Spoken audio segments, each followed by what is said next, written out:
welcome to another video on the JayBee and Milly channel. Today we are going to be reviewing the next episode of Guess Who, which is Now You See Her, Now You Don't. And already from the title, I really like this episode and there's a reason why. So growing up, I remember seeing music videos used to be on the TV, and when my mum found out what their name was, she used to say, see her but you can't see her, because she used to have this look where she covered her entire face with hair, which I also like how that lends itself to the plot a bit further in as well. Yeah, I think it's an interesting one. So you've kind of kicked off where we normally do, our knowledge of the guest and how familiar we are with them. And I'm familiar with her music. Like, I think it was, like you say, it's almost not a diss to see her, but like mum music in terms of like, I feel like maybe if you lived in a certain genre, a certain part of the UK with a mum of a certain age, more often than not they're going to have a Sia CD.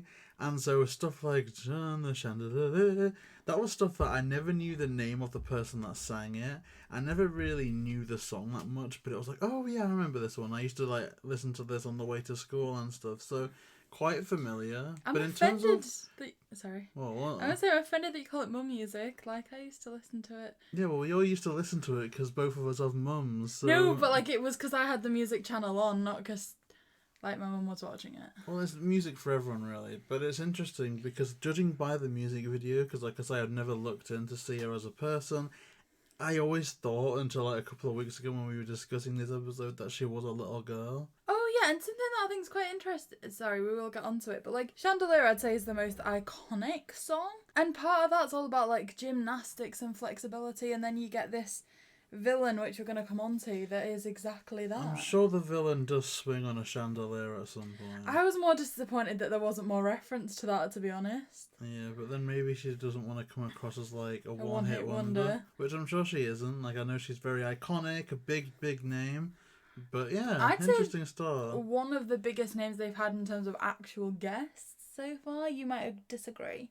Yeah, because it's like, I feel like that song, and again, maybe not the name necessarily, but I feel like everyone that I've mentioned, like everyone that I've seen has known that song at some point. And I think it's rare to get something so universal that someone is aware of, you know, like inescapable. It's like Happy by Pharrell Williams.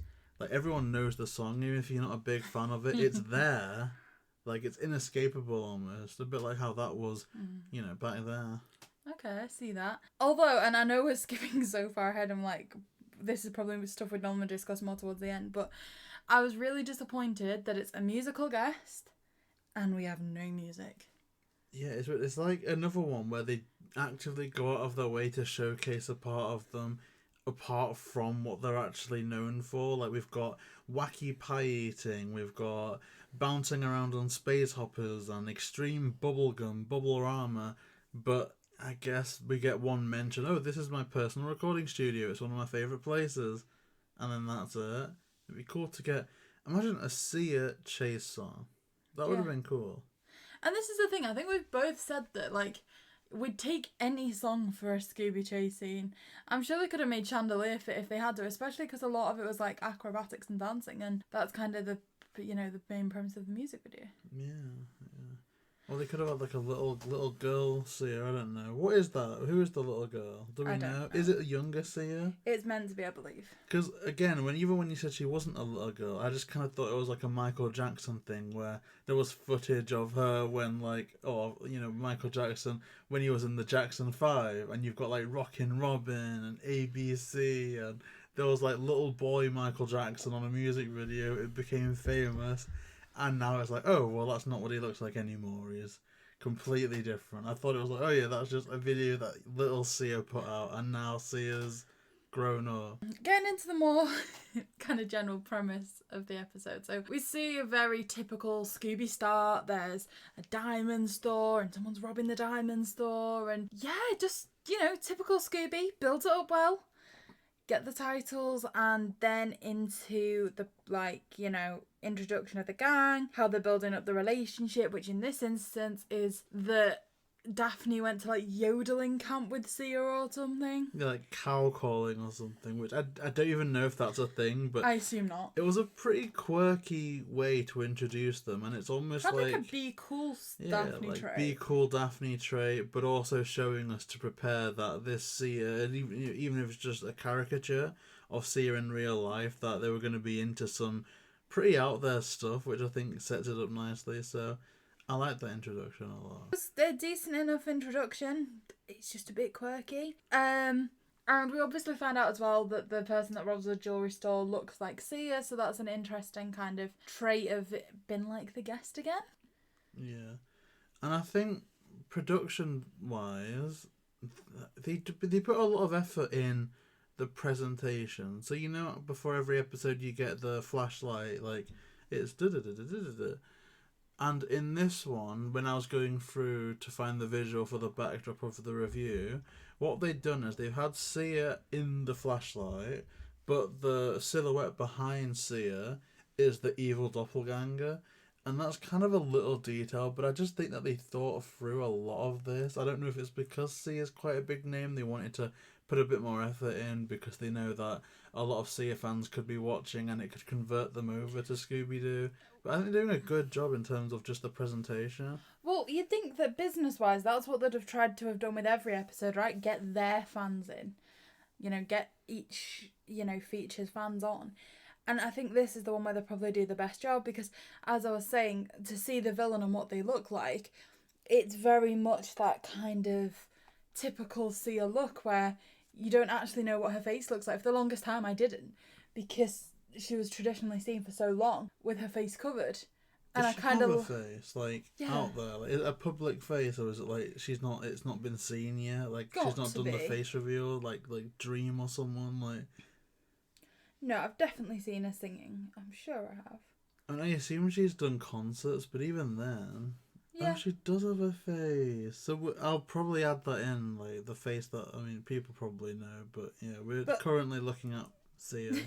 For the reference of JayBee, that's how she was used to perform, which is. Is that not the little girl? No, but look how much that looks like the villain because you can't actually see what the face looks like. You can only see the mouth. So I just thought it was kind of an interesting play on what she used to look like. So tell me, what came first, that Sia hairstyle or Cruella? And was it inspired by Cruella? I'm gonna say Cruella came first. 101 Dalmatians is a that classic. Was like a million years ago, right? I'd say that was almost before she was born, no? Is she if she's the little girl? No. Like, is the little girl even her, but younger? Or is it a separate little girl? It's like... I know she's not a little girl now, but is that still her It's like when girl? you get a flashback in a movie, you hire somebody that would look like they did for the purpose of the music video. Okay. That's all I want. I believe, anyway. Then probably, because she doesn't look mad old, I don't think. Okay. So, they've got that evil Sia doppelganger, which I love that word, by the way, doppelganger. They could have just said evil clone, evil twin, but the doppelganger is just, I don't know, I just like the word. I liked it, but for not for the right reason. So it wasn't that I liked them for what they were. Like I said, I like how it calls back to Sia and everything, but also, if you look at the mouth, it was very much like Thorn, that kind of vampire-esque look. Just because of that, I liked it. Yeah. So we've got a few stuff here. There's a few things to note. Like we get that vegan shout out, which I think would have been a cool moment to have Shaggy connect with that if we were connecting with that Casey Kasem vegetarian arc. But they kind of dropped that a bit, even though like they're not anti-vegan here, which is nice to see that they're accepting of all foods as you'd expect them to be. But also there's a lot of weird quirks that Sia does. This is my thing. And the answer I want to actually ask you is because, like you say, we see the constant, wait a minute, guys, and then we throw out big sunglasses, we throw out bouncy balls. There's just so much. Do you think it's entertaining or is it too far for you? It depends.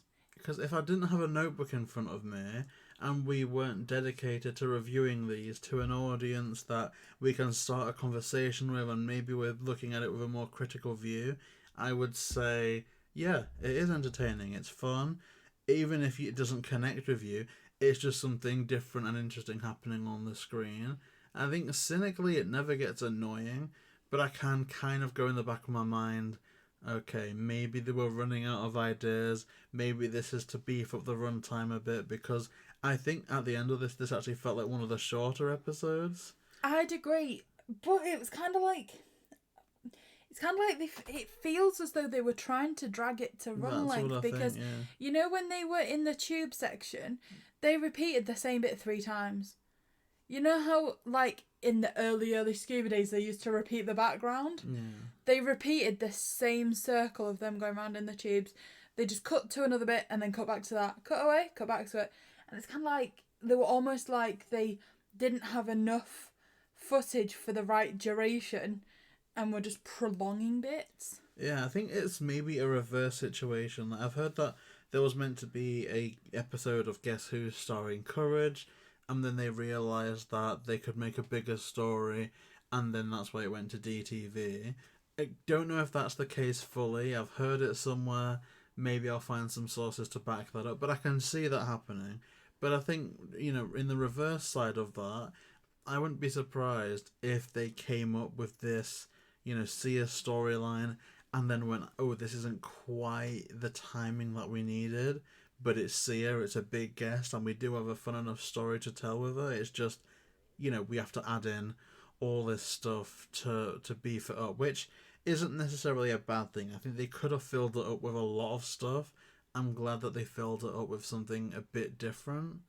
But I do think, you know, cynically, it was really, really fun, but I could tell that it was like, okay, so this is happening because the story is going to be a bit more brief this time. Yeah, no, I can completely agree with that. Although, in a way, it seemed fresher because it wasn't like here's a chase sequence, here's another chase sequence. And also they made a point of introducing people that you could kind of analyse as if they were the villain. So you have the typical person who's going to get the financial benefit of the, you know, the thing that's happening, and they're reselling they're selling diamonds to refill the stores, and then you get their, you know, the 3 people that's helping Sia in the house and everything. So yeah, this is the most I've ever thought about the mystery, but I think they did it a bit in the most easy way possible, in the laziest way, by just having a sequence where, like, Avengers Endgame, everyone just bursts into the house. I think it's quite a lazy way of doing things, to be honest, where it's, let's make a mystery, let's just stick a load of people in here and give them more compelling motives. That way it could be theoretically every one of them.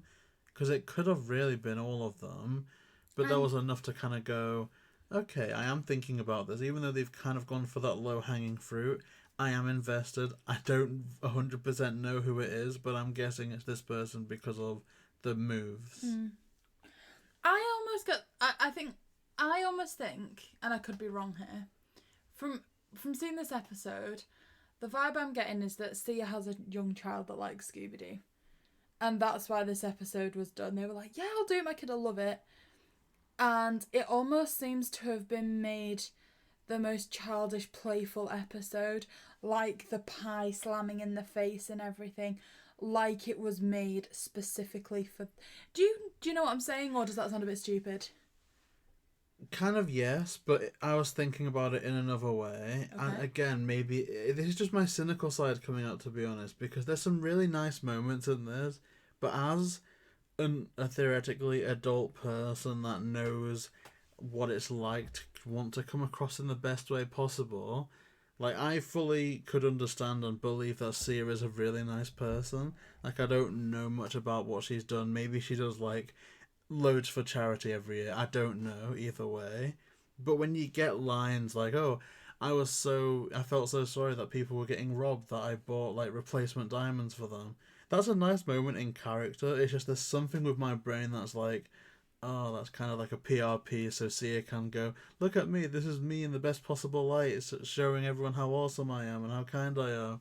And it isn't a problem, but there were moments where I'm almost reminded that this is a real person, and this is really, when you think about things, a glorified PR piece.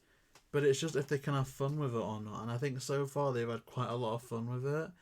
But again, it's just, I have that in the back of my mind, that ultimately, why would you want to be featured on a big show like this? It's to get yourself out there.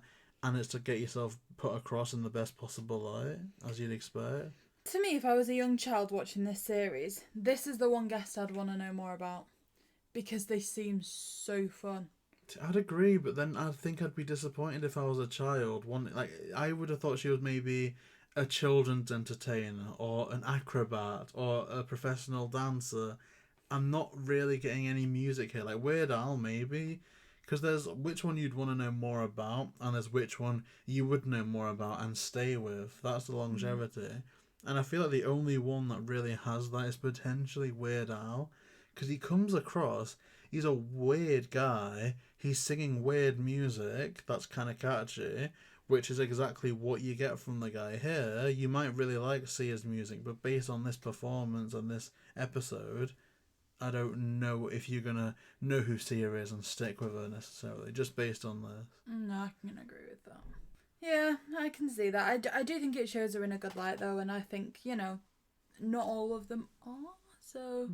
Just interesting to know, really, of how well she's portrayed in this. There's a scary scene. I think that was quite creepy. I love what they did with the production design of this episode, because there's a little sound cue that plays when Sia's doppelganger shows up, and it's like one note. And I think it's simple, but I found it quite effective. I think they overused it a little bit. But when it did work, I think 80% of the time it worked for me in terms of just setting the scene, just a bit jarring. So I did like that. And also there's like a weeping angel scene that Shaggy was doing with the light switch.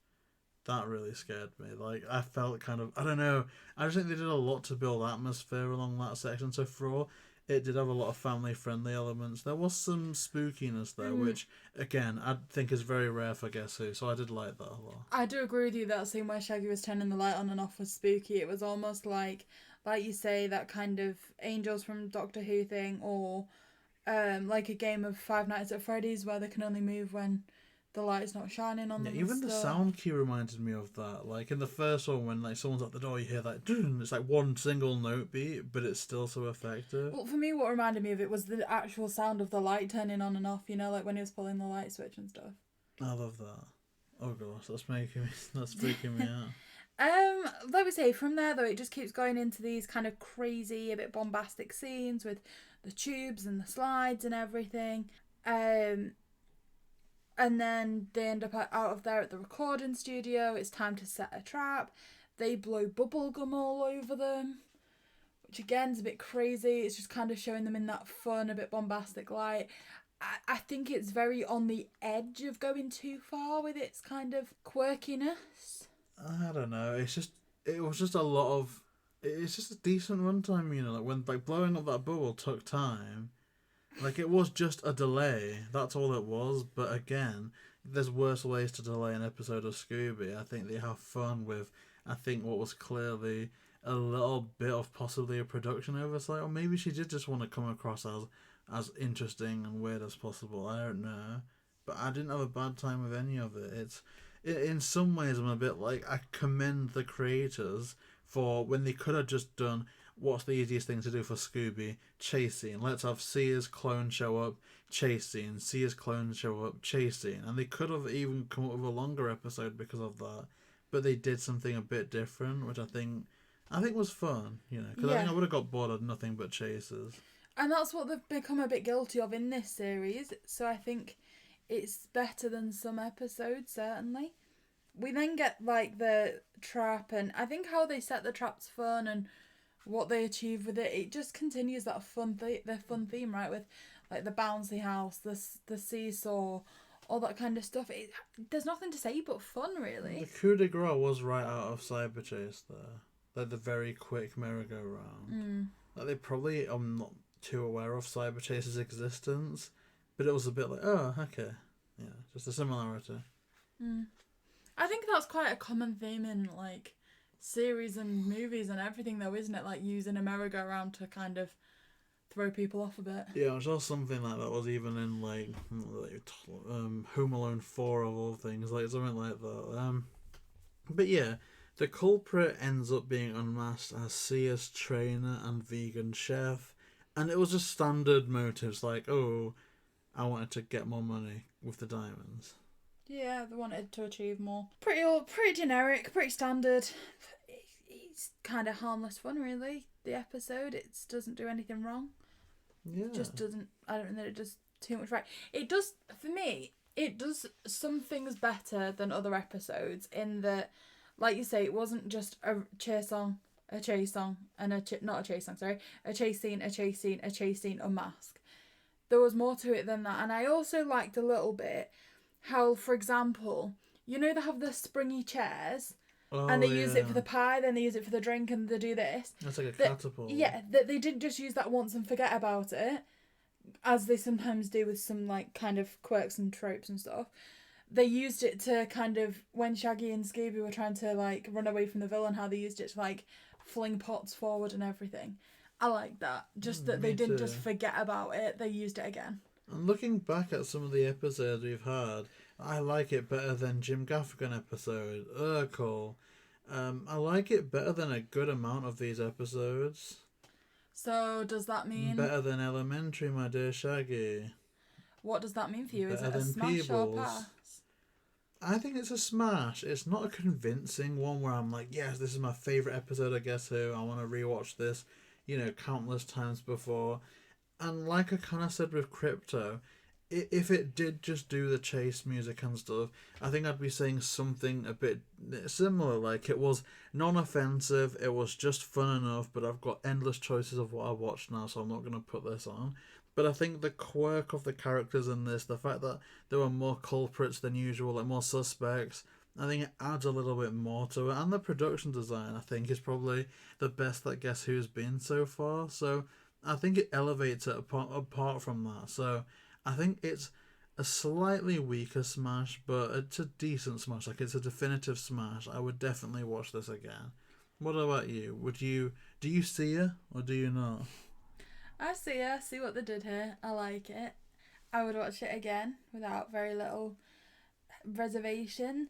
If I was introducing somebody to Guess Who, in fact, this might... Say you were watching, like, you've got... your niece or nephew comes around and you want to introduce them to Scooby Doo, and you've only got Guess Who at your disposal. This is probably the episode I'd show them because it is the most fun. Like, I think it's the one that a child would engage with the most. So I'd say this episode does a lot right, and I kind of see that this is where the budget went. You see, I might lead more towards Weird Al for that, but I think this does a lot better than that. Like, the villain, I think, is a lot better because it's not just generic creature. Like, this villain, I know it's kind of, we've glossed over it a bit, but this is a villain that we could have only got if Sia said yes, which I think is an interesting one, because it's like with so many, you could almost say they've invented the villain and had the story around it.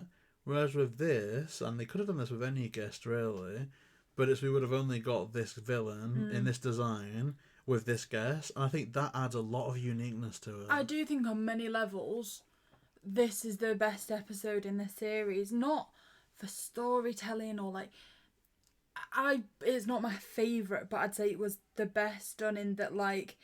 So many of the other episodes kind of seem like they were filling a need, like a need to bring back some old Hanna-Barbera character that was going to randomly appear at the end, or, like there was an ulterior motive to it, or there was a pre-established story and a pre-established villain, so it didn't actually matter what the celebrity was known for, they were just going to be a feature in a story.